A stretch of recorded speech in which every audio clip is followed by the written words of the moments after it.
Écoutez, le grand débat national, moi je n'ai croisé personne dans la rue qui m'ait dit « Oh, tu as vu François, le grand débat national, c'est formidable, on va enfin pouvoir changer la politique dans ce pays ». Dire personne n'y croit, c'est une plaisanterie. Vous avez d'ailleurs, eh bien parce que plusieurs membres du gouvernement, à commencer par le porte-parole, Benjamin Griveaux, a d'ores et déjà indiqué que quoi qu'il arrive à l'issue du débat national, rien de ce qui a été fait depuis 18 mois ne sera détricoté. Pensez à quoi particulièrement ?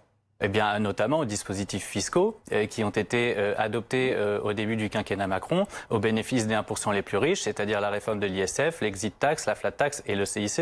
Ces mesures coûtent à la nation 20 milliards en 2018 et 30 milliards en 2019. Commençons par revenir sur ces dispositifs fiscaux, parce qu'en l'état, les quelques mesurettes qui ont été annoncées par le président de la République, qui va les financer, ce sont toujours les mêmes. C'est la classe moyenne, si bien que dans l'esprit d'Emmanuel Macron, lorsqu'il vous donne 10 € dans la poche droite, il vous reprend 100 € dans la poche gauche.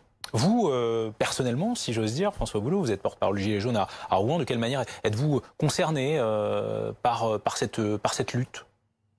Je suis concerné parce que le mouvement est composé en réalité de deux catégories.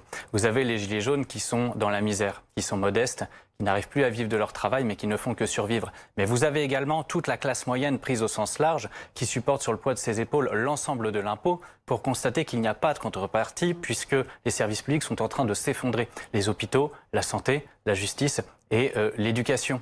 Comment se fait-il que dans notre pays, alors que... Il faut des impôts pour oui, bien sûr. subvenir à tous ces besoins. Comment expliquez-vous que dans notre pays, alors que la richesse produite chaque année ne fait qu'augmenter, puisque le PIB augmente, que les impôts ne baissent jamais pour la classe moyenne prise au sens large, comment se fait-il qu'on nous explique qu'il y a toujours du déficit et qu'il faut réduire les services publics alors qu'ils sont déjà à l'os, que vous avez des infirmières qui se suicident, que des policiers se suicident, que la justice est en voie de clochardisation parce qu'il n'y a pas assez de moyens et que les juges croulent sous les dossiers. Nous avons un budget de la justice qui est inférieur de 2 fois à celui de l'Allemagne. Comment expliquez-vous ça? Où va l'argent? Où va l'argent si ce n'est dans la poche des 1% les plus riches?